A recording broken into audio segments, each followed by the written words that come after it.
In this video, I'm going to show you how to fix the black screen when pressing Alt and Tab. So what are you going to do on your computer here in the search bar here, type in settings and then open up the settings.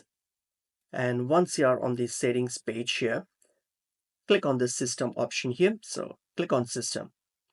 And once you're on the system, here on your left side menu here, select focus assist.